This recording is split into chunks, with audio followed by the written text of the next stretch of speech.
One of the greatest pieces of wisdom that I have come across is from the Delphic Oracle. And the Delphic Oracle says, know thyself. So I took that to heart, and a number of years ago I started a project where I tracked the great things that I have learned in life, what works and what doesn't work, and also document what I want to achieve with my life and to track that over time. And I put that together in a document which I call My Life Squared. And it's a good 100 pages of information that I've collated over time. Well, I talk about this project at events, and one of the places I talk about it was at the Google campus in London in early 2013. And one of the attendees there was a researcher called Sara Watson. And in the rest of this recording, you'll see an interview which Sara conducted with me over Skype, where I explain exactly what my project is, how I use it, and how you too can start to put together short pieces of information which you can store on your computer or on paper or on your iPhone or smartphone, so that you can create a more successful and enriching life in the years ahead for you. I hope you get great value from this recording. Enjoy. So welcome everyone. Thank you for joining us. My name is Sara Watson, and I'm a researcher at the Oxford Internet Institute, where I study our relationship with technology and personal data. So I've been really interested in talking about personal data since we've been generating so much more data about ourselves more than ever before. And we're tracking both passively and actively using smartphone applications and browser cookies and sensors. But I think it's actually important that we spend a little time to talk about more of what that actually means to have that data and what that data can actually tell us about ourselves. So thankfully, the quantified self community is a group of people who've actually given these questions a lot of thought and thought a lot about our relationship to personal data. So I've been speaking with members of the London Quantified Self community to talk with them a little bit more about their self-tracking practices, what they track, why they track it, how they use and analyze their data, and what that data actually tells them about themselves. So today I have the distinct pleasure of speaking with Christopher John Payne, who I met at the Quantified Self meetup in London in February, where he presented. Being a list maker myself, I actually really resonated with Chris's project. So I wanted to have the opportunity to catch up more with him about My Life Squared, his project, and talk with him a little bit more about what his data actually means to him. So thank you so much for joining me, Chris. It's a pleasure to be here, Sara. Thank you. So to start us off, maybe you can give us a little context about the project by telling us what you actually do for a living.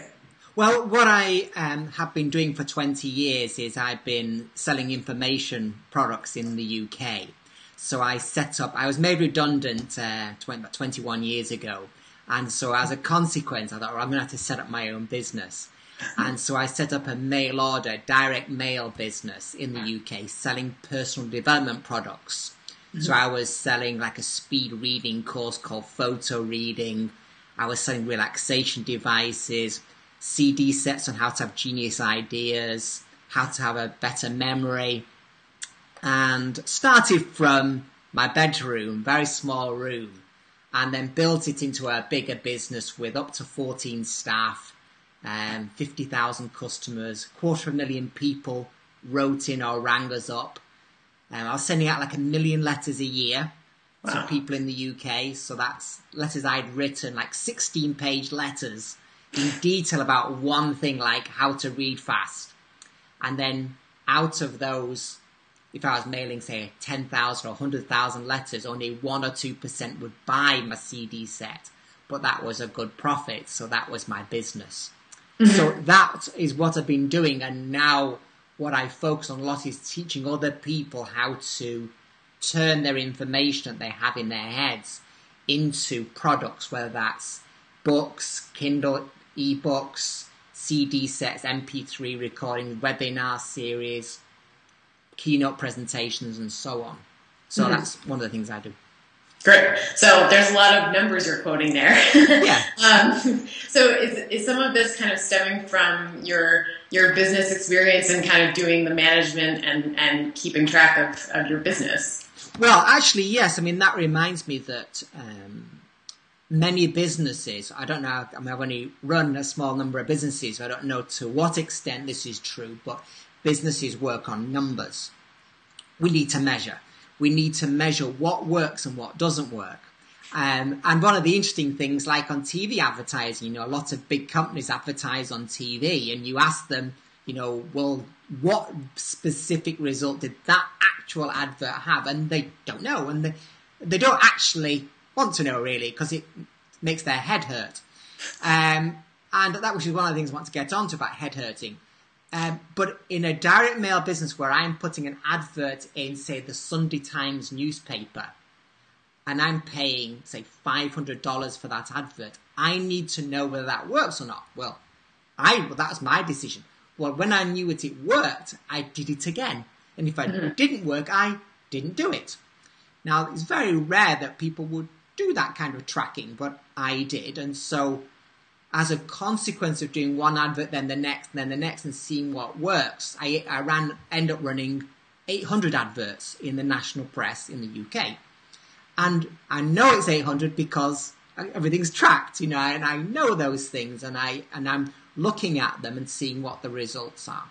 So because my business was run like on a spreadsheet, was in Excel in those days before Mac, with numbers, but to know numbers in detail, you can grow a business at significant rates. So it meant that I went from nothing to a business turning over millions of dollars a year and generating good profits as well. But that's a business side, but there are obviously personal advantages for tracking.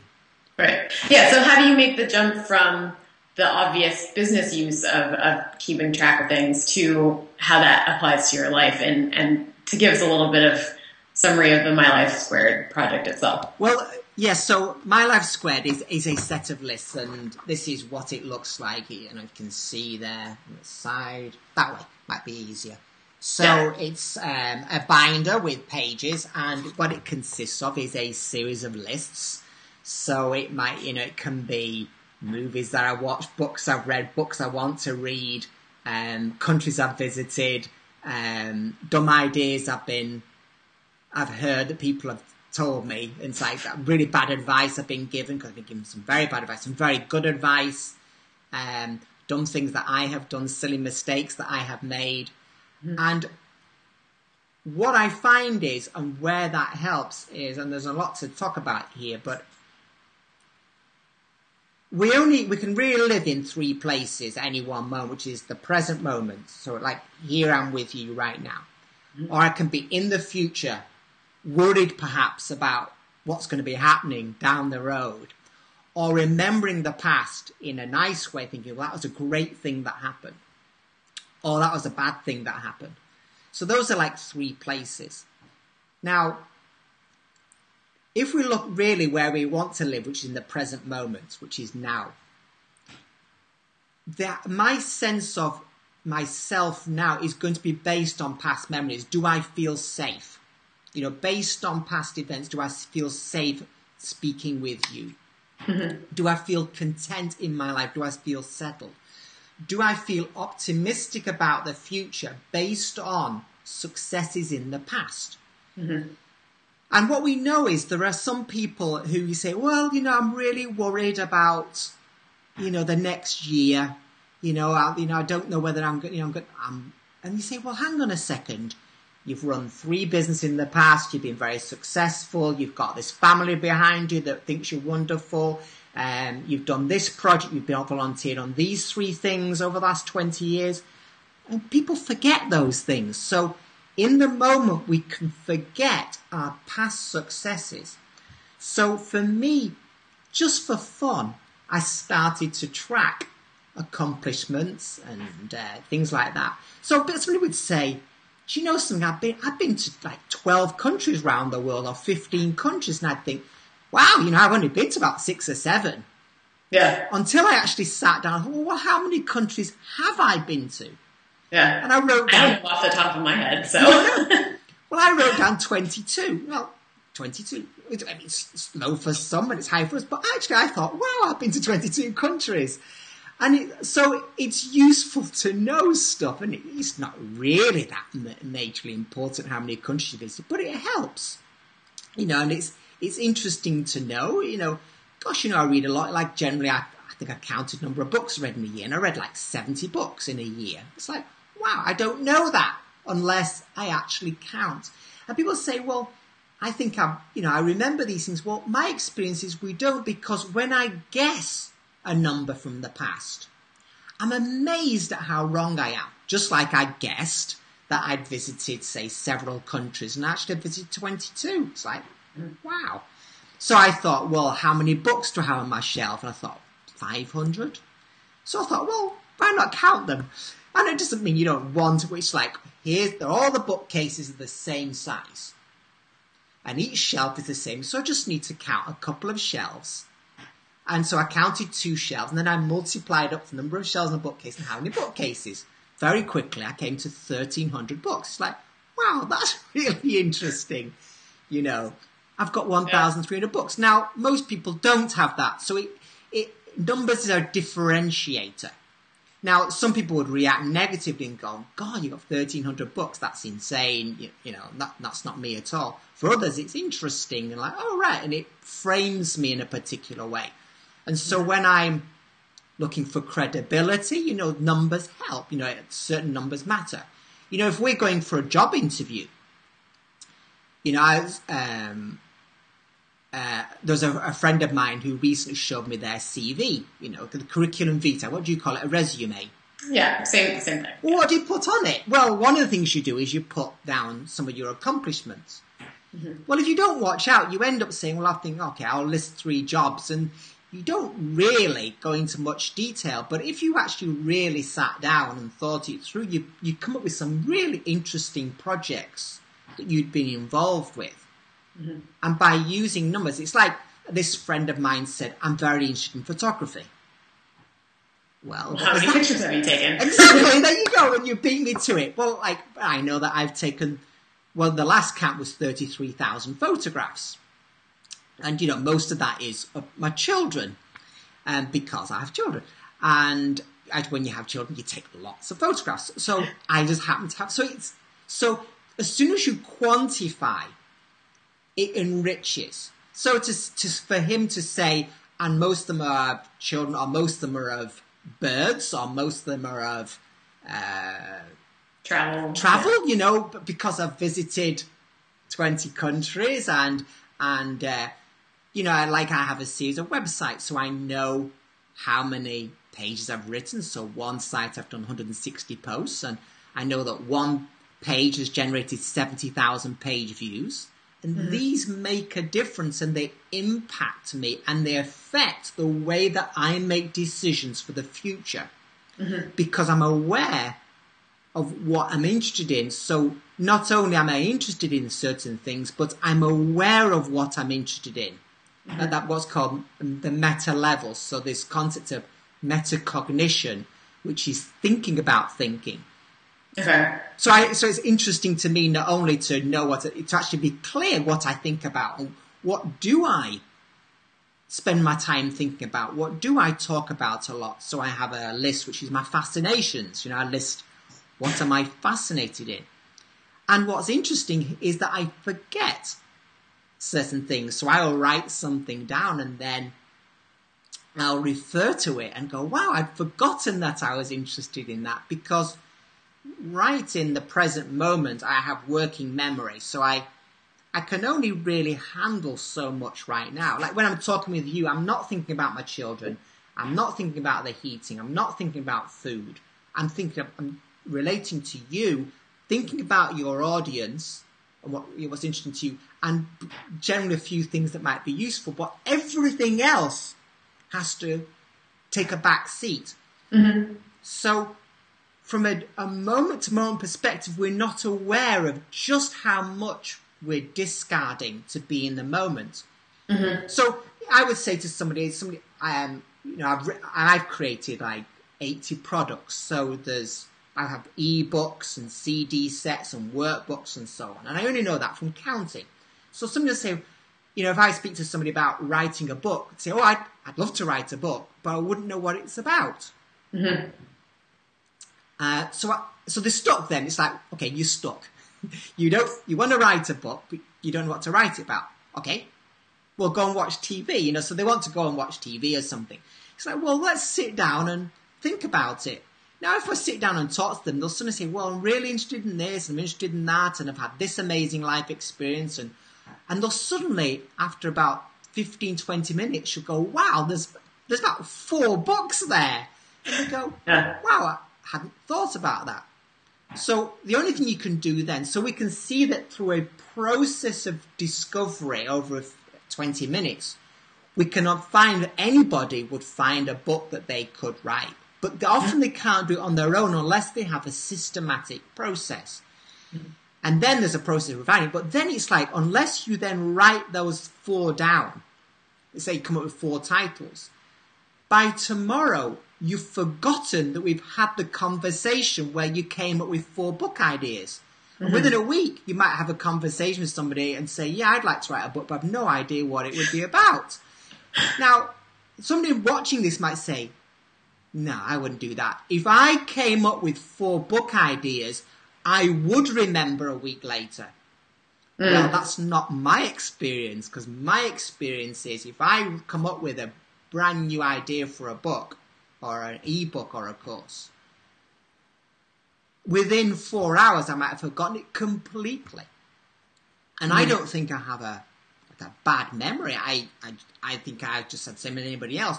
I just know from experiments, from experience, that information fades dramatically. Does that make sense? So, yeah, absolutely. So I'm curious, what's on your fascinated list, or what fascinates you list? Oh, really? Well, let's see how I can think. Let's see. I'm interested in the hero's journey model. Do you know Joseph Campbell? Yeah. Do you know that one? Neuroscience. So I'm very interested in what's going on in terms of persuasion. So how do we communicate? So communication, how do we communicate? How do we persuade? Like if I have a particular point of view and a different point of view, how can I present an argument? I'm very interested in what makes relationships work. Having come out of a long-term relationship, and creating a new relationship, what works in a relationship? What do I learn from what went wrong in the relationship? What else I'm interested in? Memory. Very fascinated by memory. Delusions, the way we're very delusional, the way that the mind is almost like a kludge. It has like a faultiness to it. We have blind spots. I say we're self-deluding. That kind of the way we deny. We almost. I know. Another example is fables. I'm very interested in using story as an example. Mm-hmm. To teach things. So I have a series of 39 fables, which I use in seminars and in courses. I just happened to list them, it came to 39. And there are my top 5 Chinese fables, Sufi fables, mm-hmm. Even English stories, fables. Mm-hmm. That kind of thing. Now then, of course, if you want, I could consult my list and see which one I missed. But, it's that kind of, I'd be very surprised. But let's do that just for fun. So it's so let's see. Test your memory. Test your memory. Test my memory. There you go. So, writing. There you go. So I'm copywriting. How do you write in such a way to be persuasive? Video creation. How do I create videos in a way that tend to be more interesting than not? So I have a YouTube channel with videos on. I'm interested in gadgets, so anything to do with iPhones, iPads, Apple Macs. Improv. I'm fascinated by the improv. So I joined some improv classes in London. So I do improv. Stoicism. If you know Epictetus, who was Marcus Aurelius' teacher. And Marcus Aurelius went on to write the book Meditations, and it's Marcus Aurelius that's in the film Gladiator with Russell Crowe. So all that philosophy of how to live the good life came from the Greeks. So people like Seneca, who is well loved by the likes of Tim Ferriss, who wrote The 4-Hour Workweek. I think that's probably his favourite books, is Letters from a Stoic by Seneca. So Stoicism fascinates me. Transaction analysis fascinates me, which was very popular in the 70s as a way of looking at the way that we relate to each other. So the whole series of things, anyway. But those are my interests, and everybody has their own unique interests. Yeah, but it sounds like a lot of those line up with all of the My Life Squared project, right? Like this, kind of interest in. So I want to focus on the delusion one, because I think that's interesting about the relationship between memory and what we forget and what we kind of selectively ignore or stop remembering, and the kind of delusion piece about like trusting our data to tell us the things that we kind of selectively forget or don't remember, or the stories that we tell ourselves to kind of get in the way of what's actually happening. So is there something there about like what your data can tell you when you might be otherwise deluding yourself? Well, yeah. What I like to do is catch my mind out. So one story is the mind twists and distorts things. So what we know is that I might say, well, I was talking to you, Sarah, at that time, and we discussed X. Well, it seems like we discussed X, because and I'm certain we discussed X. And we could argue about it, but is that really true? Because we need to know that memory is reconstructed. It's not like a video recorder. So, if you and I have a discussion, all I can do is maybe, if I look to my diary and say, well, did we discuss that or not? And what I have found is when I consult my diary, it's like, oh, I didn't discuss that with you. I discussed that with somebody else on the same day. It's like, oh, I caught myself out. And it's like, so therefore I am less certain. So if you and I were in discussion and you had a different memory from me, I wouldn't stamp my foot and say, no, you're wrong, unless I could actually very kindly say, well, actually, I took a note of that, yeah. and then we have a fun, and we do it in such a way that you don't feel threatened by that. So a good example was, I gave a talk once in America and a workshop, and I was surprised when I was thinking about it afterwards that the presenter, the guy who had invited me to America, hadn't actually thanked me. I thought, well, I've come all this way. I've done this presentation and I wasn't thanked.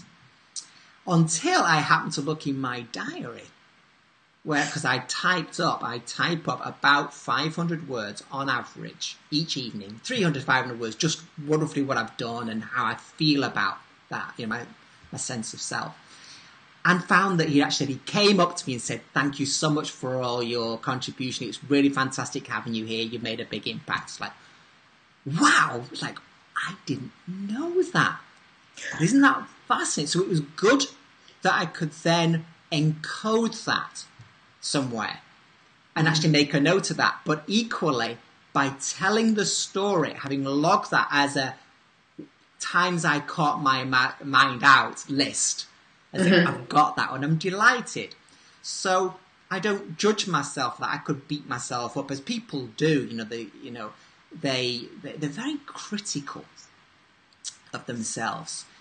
And I think by thinking about our thinking, we become more accepting. So I have therapy clients. I lived in Abu Dhabi for 3 years until last year.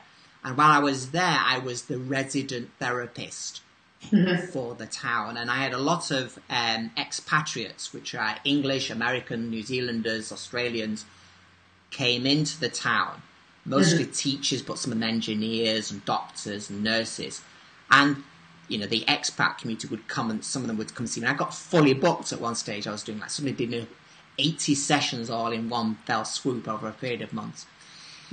And what I found is that people are very self-critical. They don't feel okay about themselves. And one of the things that's useful in therapy is to normalize their behavior and say, that's normal. So people have to say that I've got a really bad memory. Well, I would then very briefly talk to them about, well, what do you mean by that? And say, well, no, that's just quite normal. You're just not encoding. You're not putting it.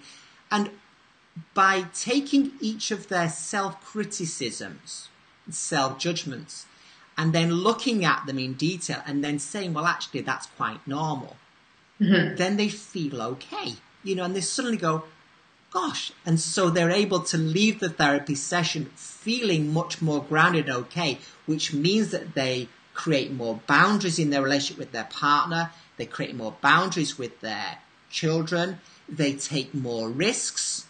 They're more optimistic about the future, and everything changes.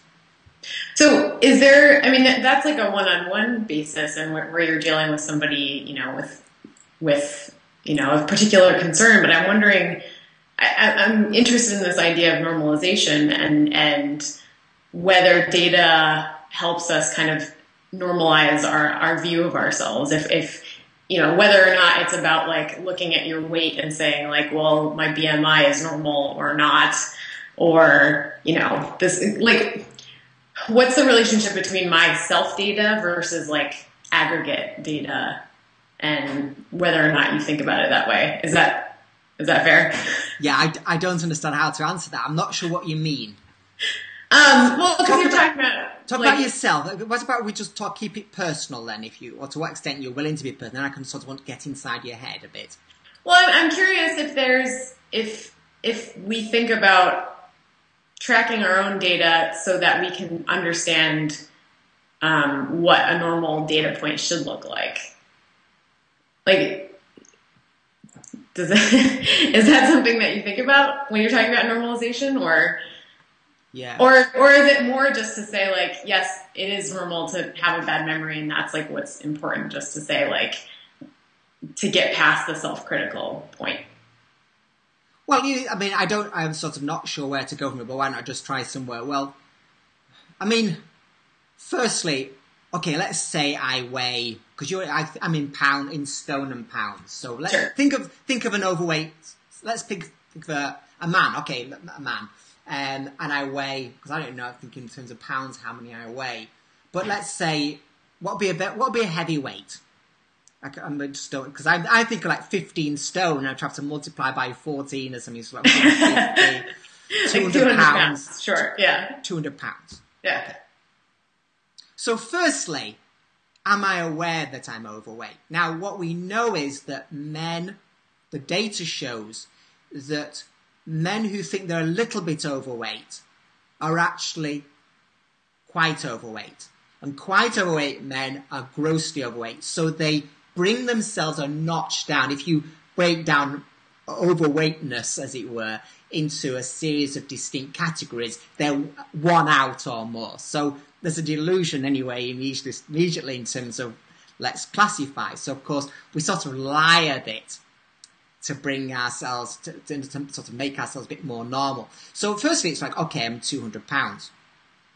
Well, then what do I do with that? Now I can beat myself about that and say, well, that's really bad. Well, it's reality. There's no point fighting reality. It's like your 200 pounds is 200 pounds is 200 pounds. So be okay with that in terms of accept that's where you are. It's like, yeah, but I don't want to accept where I am. I want to beat myself. That's not going to do anything. That's just going to tire you out. So it's like, this is where you are. Well, where do you want to be? Well, I want to be, what do you say, 250, 200 pounds, like 175 pounds within a couple of months.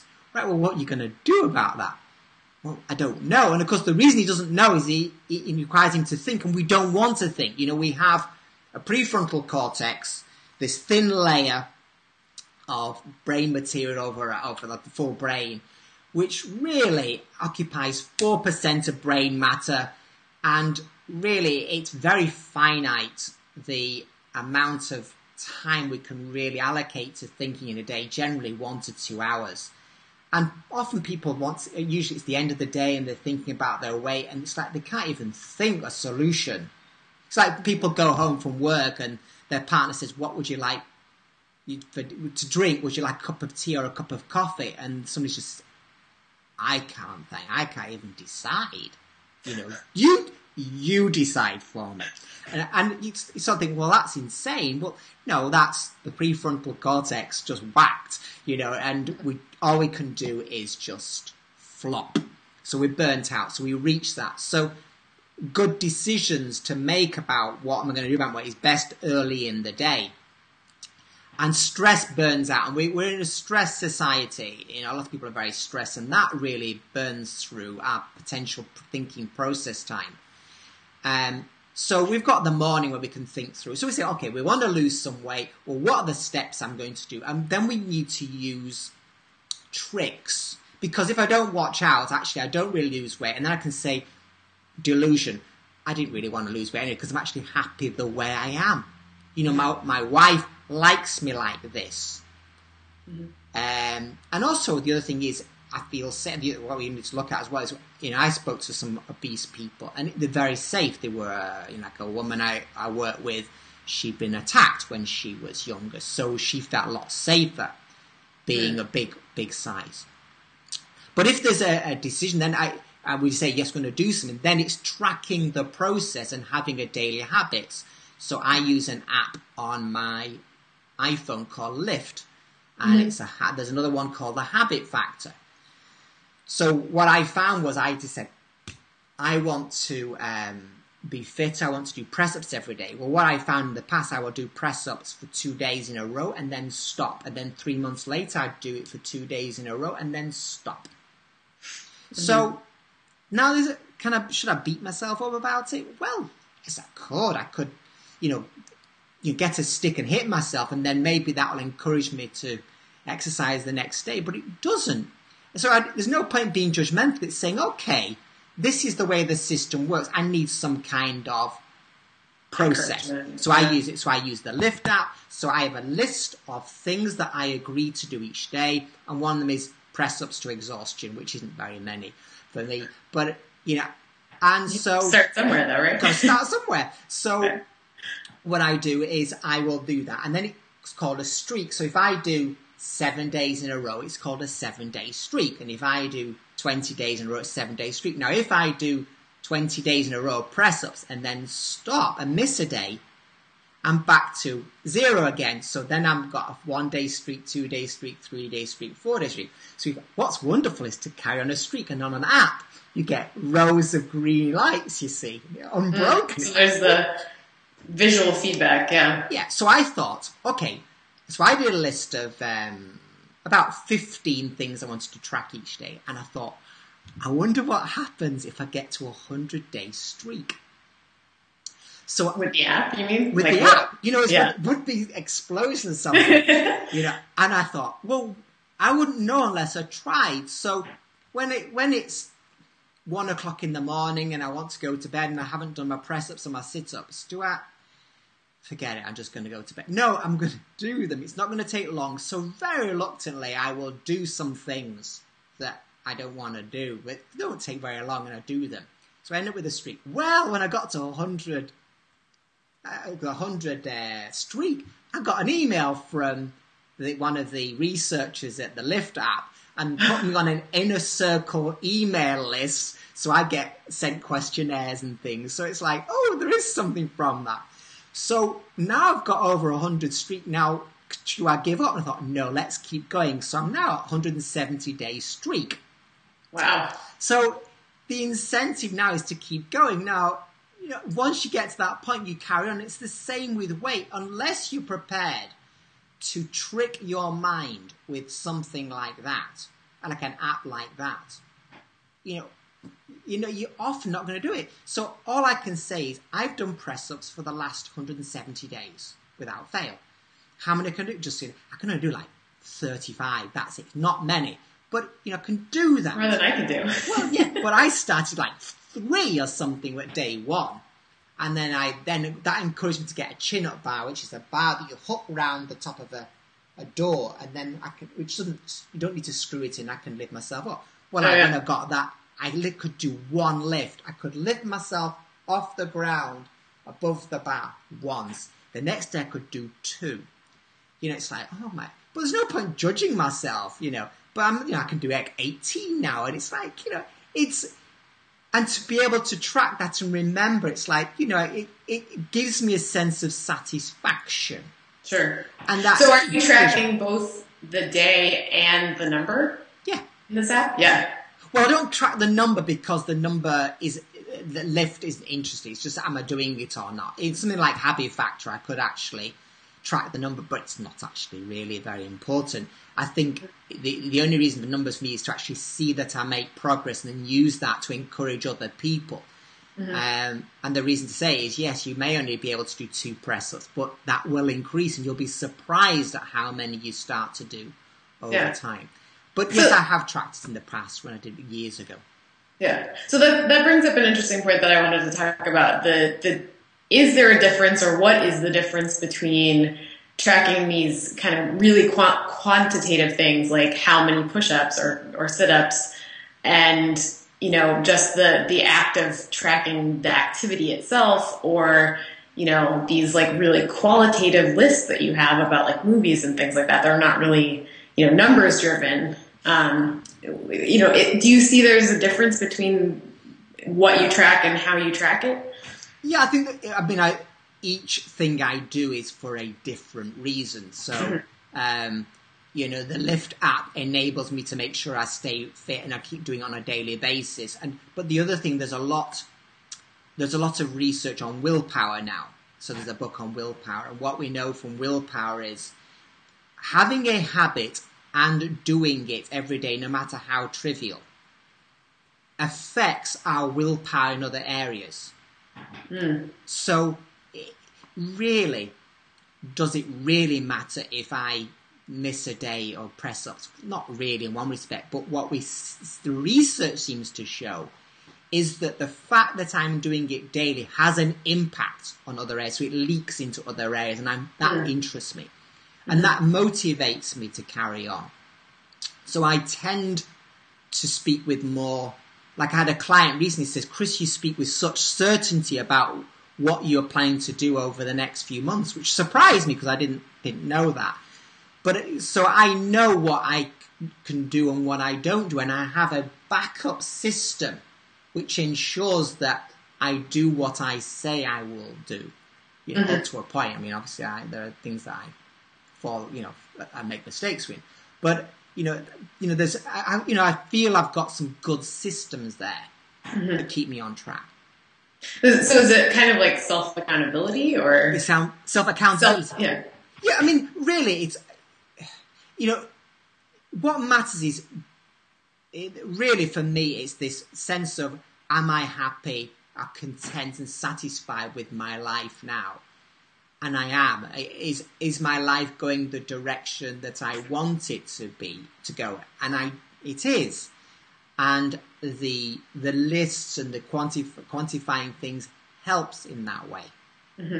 So like check in on each of those things. Yeah.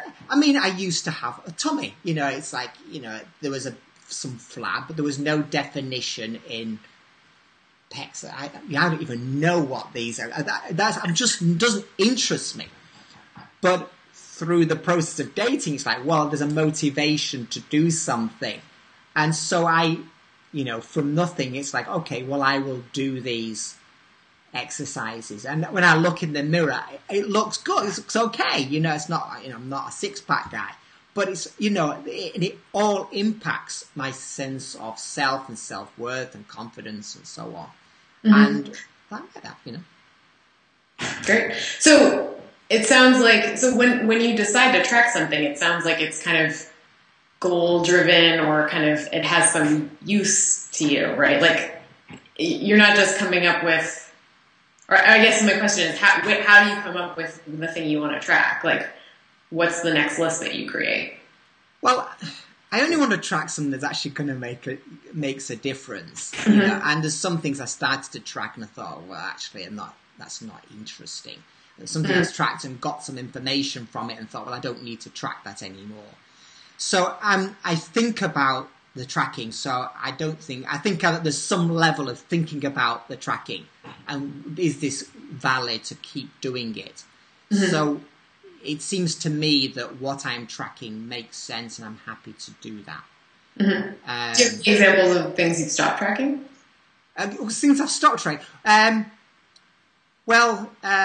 trying to think of this one that probably isn't appropriate to track, but to go to one, I'd be outrageous. Okay, I came across this app. It's very embarrassing. It was tracking bowel movements. How often do you evacuate?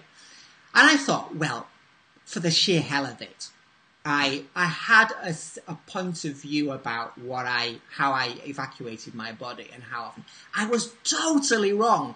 What I thought that I did and how often I used the toilet was completely different when I actually tracked it. It's like, I'm totally unaware of the last time. See, some people are very regular. They sit on the loo 9 o'clock in the morning or at a particular time. Now I didn't, that's not our family thing, so not for me. I just use it when I feel appropriate to do so. So I don't have a time I actually do that. So I had no idea. It's just when I need. But to track it was like, it blew me away that I had no idea. Right. And I never knew. If you'd said to me, I've ever been to the loo twice in a day, I would say never. But with the app, it was like, my God, one day I did. And it's like, I never knew that about them. So, but once that was the case, it's like, well, what's the point? Right, yeah. If it's not a problem, then... It's not a problem. It wasn't a problem. It was interesting. I've got some insight from it that I am very unconscious about what I do and what I don't do. Mm-hmm. And then once I'd got that insight, there was no more insight, because it's not really particularly relevant, bowel movements, really. But for some reason, I just for fun thought, well, what the heck, just for sheer hell. But I'm glad I did it for a couple of weeks, and it's like big revelation. So there's little things like that, which are interesting, and some of them was some kind of writing and video creation. I thought, well, actually, it's not really that important. You end up in a business. You have what are called KPIs, key performance indicators. And really, you want to keep it within the 7 plus or minus 2. Mm-hmm. The working memory can only really handle 7 bits of information at once, which is why we have telephone numbers in chunks of 7 maximum. Mm-hmm. And what we know is we can hold that number in place, and as long as we keep repeating the number, it will stay. But the moment I distract you or you distract me with another number, that number's gone. Mm-hmm. So for KPIs, we really only want to track 7, 8 or 9, 5 to 9 items. So if that's the case, we want to know which are the most important ones. And so, like with my stuff, there are certain things I track more than others, and I have adjusted those over time to say, well, what really the most important to track, Yeah, well, because, it's interesting because in theory, we could track everything, as the more things become automated, the easier it is to track it. But I think what you're getting at is this, there's still things that actually take a lot of attention and to keep it at the front of our minds in this like KPI, attention span, I guess, if we could use that word. So that's really interesting. What can we talk a little bit more about your process for like reviewing what you've tracked? Like you talked a little bit about sitting down with the physical printout and with a cup of tea and reviewing it. Like, can you talk about the updating process or the review process? Yeah. So there is a curve. The bulk of the work was at the beginning, which is, I sit down and say, okay, what are my favourite movies for the sheer hell of it? Mm-hmm. And that's interesting. So it's like, well, why would you want to even bother? Well, because it's a good conversation piece for a start. Mm-hmm. So somebody says, you know, like if I was going dating for somebody and somebody said, well, what's your favourite movie? Well, you know, I want to be able to say, well, yes, you know, I have some sense that I can come up with and thought it through, because what I did when I actually sat down was I came up with a list of several of them. But over the period of a few days, I'd watch something or be reminded of a movie in a article or something, go, oh, wow, that was such an awesome movie. And then I add it to the list. Mm-hmm. So, and what is amazing is I will go back occasionally and look at my list and be amazed at what I put. It's like I forget, like the number 3 movie very quickly. I mean, a good example is there are 3 particular movies that for me are important to do with memory, which are there's The Notebook, which which is very interesting, 50 First Dates, and Memento. So 50 First Dates, a romantic film, and a Memento, and each I can talk about in terms of my insights in terms of memory. Mm-hmm. But when I reviewed one of my lists on that, it reminded me of a book which had something on memory, which I forgot. So I'd written down, this is a great book to do with insights on memory. Mm-hmm. And when I read it, it was like I'd forgotten about the book and the fact that I'd written that. And the book is called Before I Go to Sleep. I don't know if you've heard it. Have you heard that? Do you know that book? No, I'm not familiar with it. Right. So by S.J. Watson. So it's a woman who wakes up. Sorry? No relation. No relation. Oh yeah. So she wakes up and she has no memory. She's like, shouldn't know who she is. She goes to the mirror. There's some photographs. Shouldn't know who they are. And she gets a phone call from this guy. It turns out a doctor. He says, go to the shoebox in the bottom of your cupboard. You'll find a diary and tell you. And in the diary it says, you know, you've lost your memory, and this is what I discovered yesterday. So it's now day 2. And so yesterday she discovered something. And now it's the second day. So now she builds on yesterday. And then she does new things to try and reconstruct what's going on. So she writes day 2, and of course she wakes up the next day, no memory at all. She gets a phone call again from the guy, goes back to the diary that's hidden in the shoebox. The husband doesn't know about this, and we don't know why. And of course now there's 2 entries, so she's reading that, and the book is the sequence of diary entries until the mystery is solved. Well, I read the book. You know, it's not that good a book, but it's all right. But there's some great insights, but I've forgotten about them. Despite the fact that I talk about memory, I've forgotten about that, because we do. And of course, catch my mind out again. So it's useful to encode that somewhere, and then probably I'll come across another book, or I'll read another book that reminds me, and I can slot that in. Because memories, unless they are encoded, are forgotten. So if I was to meet you for the first time, I'd say, hi, my name is Chris, and you say, your name's Sarah. Yeah. I mean, within a second, I would have forgotten the name, because I really just didn't. I'm terrible with names. Yeah, what we mean is we couldn't be bothered to encode it. I'm not prepared to put the energy in. And find some memory device or something. It's like, Sarah, that you remind me of such a body. So I would think of what other Sarah I would do, and there's various tricks that I can use to encode it. And what I find is if I just simply put the energy in, I remember your name. And part of the reason I can do it is just to think, well, this person is important, you know, because everybody is, so I put more energy in. But unless I'm prepared to have a strategy to encode that and burn your surname onto your forehead using some visualization technique, or you say it's your surname Watson.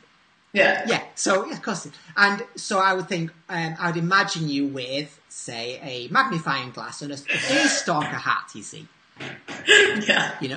You know, and so with that's the case, then what happens is that then the next time I see it, Sara Watson, or somebody says, "Do you remember Sara Watson?" Or I'll somebody say, "I met this girl at Quantified Self," and Sara Watson. You know, then it comes to mind. Now that not only is good to have, it increases somebody else's perception of me, It connects you with them, which benefits you. I have a greater sense of self-confidence in myself. And also when I meet you, the next see you across the room at the next quantified self, I think, oh my God, if she comes over here when I'm with this guy and I'll feel so embarrassed about introducing you. Whereas if I know that you're Sara Watson, I'll actually beckon you over and might join the conversation. Something wonderful might come out of it where the three of us create a new synergistic miracle which creates spontaneously something else because I was prepared to put the energy in. Mm-hmm. So, but then if that was the case, then I would write that down somewhere that because I remembered your name, here was an example of how that benefited me. Then, so when you're having a day like that, would you actually write out all those kinds of like logic threads? Like, yeah, because this happened, like we had a really great conversation and then like this new idea came out of it? Yeah, I will. Yes, in some cases I would. I wouldn't do the whole story, but I would actually say I would go to I have an app on my iPhone called Notesy, Notesy. Okay. So I have a note called Memory. So I can, and it stores by a last in, first out. So the most recent note or edited note goes to the top. So at the top of the list is memory notes. So I would put on memory note, remembered Sarah's name, brought her over, and we came up with an idea. This came out of it. That's it. And that's useful because if I then was to create let's say I'll say, okay, I'm going to create a new product called memory name supercharger. Remember your name's turbocharged.com. Then I would say, you really need to remember people's names. And here are 3 examples of where remembering somebody's name really made a difference. So, for example, I met this woman, Sarah, quantified Sarah, this is what happened. And and you will have other benefits. So you might just think, well, it'd be quite nice to remember people's names. Let me give you 5, 10, 15 examples from my life how that helped. Well, the benefit to me in doing that is not being anal or OCD, people will go, wow, that's a very good reason to buy this new ebook from Chris. And I'm just giving you for example. Yeah. So by encoding information and storing it, I can slice and dice it in different ways and then talk about it. Sure. So I'm curious about your choice of words with saying encoding, because it sounds like a really computer technical term in terms of talking about code and explicitly. So once you've kind of tracked all that and you have this notesy kind of brain dump, how would you go back and like find all those examples? Well, because I stored that example in like a note called memory examples or just under the notes memory, which is just a dump like I have here, there's like 3 unrelated sections. So before this call, we were going to be discussing memory. So I just went to Notesy and typed memory. Okay. And then up came a note. And so I just quickly reviewed through and thought, oh yeah, I could mention that on the call. So you're adding like the metadata and the context on top when you're transcribing. Yeah. Now then it breaks down further. So there's a raw search, and then not only does it come up with stuff that is directly related, but it also throws up other bits of stuff, and it gets me thinking about other things. So it creates a memory thread, because we generally just need start. It's like if you are wanting to write, you need a story starter, you need a starting point. If I say, Sarah, tell me a joke. It's it's like, I'm like, orange, you glad? Now, if I said like a really, really silly knock joke from when you were like a really young child. Right. Knock, knock. Who's there? Interrupting cow. Interrupting. Moo! Now, there you go. Now that happens to be my favourite knock joke as well. That's from having children. Now that's my favourite. Now you see, you were there, just like that. You needed a little. What? It took me a second to. It did, but and also I put you on the spot, and you were up for it. But that's what it takes. You need a bit of a thread, and you're off. Now, possibly, your mind will start coming up with maybe one more, because of course the next one is the interrupting sheep. And because that one. So with children, you can do the cow and then the sheep, so you can do it twice. And then you might think of another silly joke, because suddenly you remember who you told the interrupting cow joke to the last time. A child. And then you remember another joke that you told that child, say, or your husband or something, or one that they told you. And suddenly you've got this richness. And then you'll say, well, that reminds me of the last time I saw my mom, and we were talking about such a thing, and you're off now. Mm-hmm. And the great thing about storing information and typing things up is it creates a richness. Yeah. I mean, just in that example, the first thing that came to my mind was like images of an orange and like an image of a cow. And I was like, I know knock jokes about these things. But yeah, to have that on recall in a text form is so much richer. Yeah. So one thing we can do is, because sometimes people, you are in situations where we need to, in the social situations, and it might be useful, like if things are a bit tense, you want to be able to diffuse. Well, what's your strategy? One strategy could be, you might say, I've got 3 strategies. So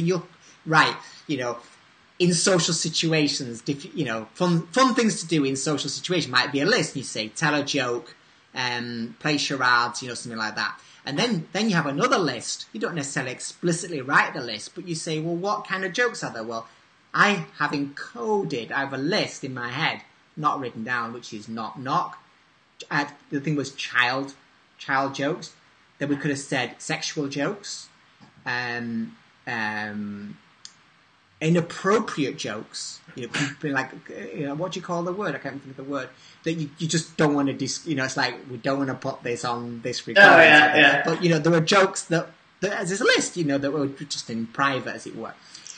And when you do that, you then have a richness of information. So it's like a folder system. And what we have on a computer is we just have a folder called documents, and everything's thrown in there. It's very difficult to find anything. But if we have a series of folders where everything's broken down, we can find things much more easily. It reduces stress, become more productive. And that's all I'm doing with my stuff. I just find it interesting to store. But then on computer, we can use a process called tagging. So there are applications on the Mac like Together, which I use. So if I see an article on the internet that's really appropriate to say memory or product creation or writing quickly or influence, then I will select that text. I store it in this app called Together with one click. I can attach tags. So I say neuroscience, persuasion, or whatever. I can rate it out of 5, give it 5 stars, and that tags it, and then it's findable by Spotlight. And then I can see, well, what am I tagging the most? And it's like, wow, for some reason I've tagged this more than anything. So what does that tell you then? Where you're spending your attention, or it shows me what I'm interested in. Mm-hmm. Yeah, I mean, like I took my books. I thought, do you know what? I've got 1,300 books. Why don't I spend an afternoon giving some semblance of order? Mm-hmm. So I've got all my writing books together, like how to write. All my books on business and marketing. I've got all books on relationships and so on. My books on NLP, neuro-linguistic programming, books on counselling. I just broke them all down. And it's like, wow, what would be more books than anything? Relationships. Wow. Right. So that tells me something, and I think, well, okay, what do I think about that? Well, for some reason, I'm most moved. Like, I did work with a couple in Abu Dhabi. They were thinking about splitting up. the wife didn't want to conceive the child because she wasn't sure that this guy was the right one. They'd been married. There were various things not working, so they brought me in. I worked with them for a period, and they now have a baby girl. And for some reason that makes a big impact on me. So because of that, and that's a story that matters, it's like, okay, find another opportunity to work with couples again, or create some opportunity to create some product in that area. So by looking at my interests, I can see what is not necessarily blindingly obvious, which are my most important things. I mean, a good example is, it's like, when are you happiest, Sarah? When are the times when you've laughed the most? Well, off the top of your head, you don't know. Is it useful to write down? I think it's useful to sometimes, if you've got an idle moment, to sit down with your partner and say, when have we had the most fun? And I don't think you come up with the first 5 or 6 things, and then when you've just about said, let's give up, and your partner says, no, let's go on for another 5 minutes. Suddenly you say, this time. Wow, when we did X, wow, wasn't that the best time? We laughed ourselves off. We were almost sick from laughing. When did we last do that? 3 years ago. Right. How do we make that happen again? It's simple. Well, people say, well, that's not very spontaneous. Yes, but you had the best time. And through a systematic process, you think, well, that would be useful to do it again. And that's all really I'm doing with my stuff, is being a bit more deliberate about that without being OTT about it. Because, I don't spend that much time doing this stuff during the day. It's just part of the process. The only thing that takes time is spending 8 minutes, 10 minutes typing up my diary each night, which is really how I feel. I'm more interested in how I feel right now, like I'm feeling very optimistic, or I feel let down by this individual. I don't feel I can predict. I don't think that this business relationship is going to move forward, because then I can look back and go, wow, actually we've turned it round. So it's useful to have insights and to see my changing moods, thoughts, feelings, behaviours, and get a real sense of where I'm certain about things and where I'm not certain. Yeah, I think you've described this as the journey from ignorance to wisdom before. Can you talk a little bit about that? Yeah, I think. I haven't got a good definition of wisdom, but it would seem to me to be. We consider somebody to be wise who has experienced it. Wisdom is all about age, I think, or a series of experiences, and a philosophizing about that, and a sense of things about life and little tenets. Is that word? Where we think, well, it's almost like a bit pat, but it's like things work out in the end. We look back and we'll say that after this tragedy, we'll look back and say, well, we grew from that in some form, and we can only really say that if we've actually experienced that kind of thing. And I've had some really great challenges over my life, but each of them, I not only, like, I have a series of life shocks, and like, what are some shocking things that have happened to me, challenges. I've got like 3 or 4 pages. Now, I think my life has been very simple, but actually when I look at it, I've had quite a lot of challenges. But to know that I've got 3 pages of challenges, it makes me prepared for the next lot. My parents are still alive, but that's still to come, the tragedy, the sadness of my parents dying. I could have tragedy with my 2 children. I've got 2 young boys. Well, not that young, but, there's all kinds of things that can happen. And it's useful to have some level of preparedness for them. Fitness, it's like, if you're a woman in her early 20s walking down a dark alley and you hear footsteps behind you, it's a bit too late to say, I wish I'd been at the gym. By all means run. But, it's good to be prepared. And it's like, don't go down a dark alley for a start, but which is based on wisdom. We know it's about safety and so on, based on stories we know of other people, so we don't put ourselves in dangerous situations. But the other thing is preparing ourselves appropriately. Mm-hmm.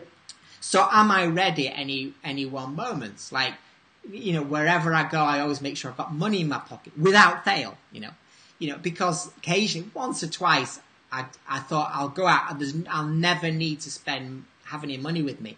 And I thought, actually, I did. So I just keep it simple. So I always have some money. I always have some business cards. Even if I'm going to a social gathering, I'll still make sure I have a couple of business cards. And it's this, and that kind of stuff. So we have a preparedness. And some people, they always carry a penknife because for some reason they know from past that it's got them out of some scrapes, having mm-hmm. some kind of a knife. Mm-hmm. So wisdom comes from that. And I think this idea of metacognition, thinking about thinking and thinking about our past and our successes and failures and what we've learned about life prepares us for the future. Mm-hmm. I mean, when I'm with my children, what do we talk about? Well, for me, being with my children is about preparing them. It's like, what can I talk to them about that will prepare them for adulthood? Mm. And so I tell them stories about my life and the challenges that I've had and the successes I've had and what I've learned from them. And then, if we're watching a movie together with the children, they indulge me because I pause the DVD and say, right. So, for example, we'd say, right, what point of the hero's journey cycle are we at now? And even my youngest son was 8 would say, he's in the wasteland, Daddy. With me. He's refused the call for the second time, Daddy. Mm-hmm. and I do that, and we talk about things like that, and we talk about other things and how it relates. I mean, a film that impacted me was Hannah. There's a film. Mm-hmm. Do you remember Hannah? I've seen it, yeah. Yeah, and it's the father. It's not actually his child, but he brings his child and he's preparing her to go back into the world. And that affected me. It's like, wow, that's interesting. I can feel this shit. So I encode that. So I go write that down, right? It really moved me, that film. And that's what we do, is we put our energy into our children to prepare them for adulthood, so that when they go, so he taught her martial arts, archery, every survival skill, so that he was able to send her back into the world, which was her decision, and square things and make things right again. Mm-hmm. And there are lots of movies like that, and I think that's what we do. And I think that when we look at Steve Jobs, his job was to make a small dent in the universe. And I think we all want to have some kind of legacy, leave something behind. And what we leave behind are memories. And the biggest memories are stories and the insights from those stories. And that's the power of that. And so what I do is I write that down. So if I was to die at any moment, my children have something printed. It's like, yeah, there's something they're going to get from benefit for years to come, Yeah. And that that's useful to me. It gives me a sense of purpose. I feel fulfilled.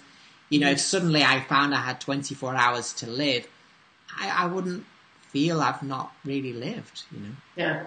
Would you look at, if you had 24 hours, would you just take out My Life Squared and say, hey, I feel pretty good about this? Well, no, I do. Yes, I would do. I would feel that I've... And the other thing, people say, gosh, life is so short.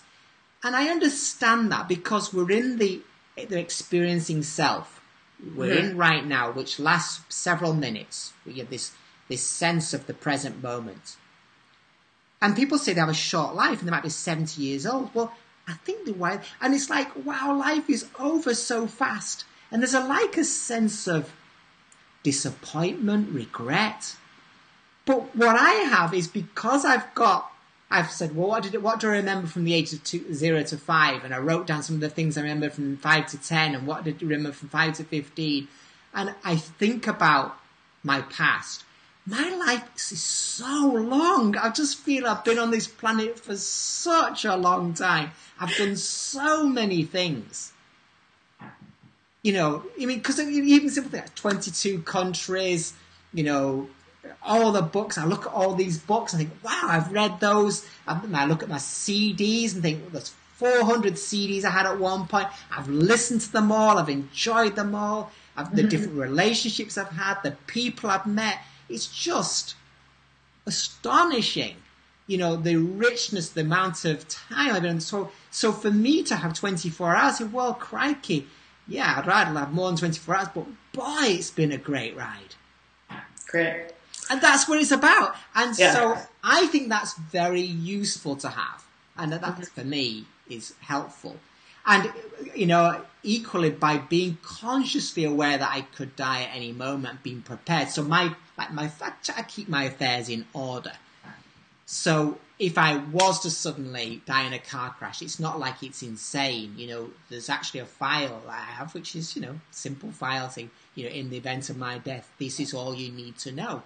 You know, and like I passed passwords to relatives and so on, so they can access Dropbox accounts and so on. So there's no messiness.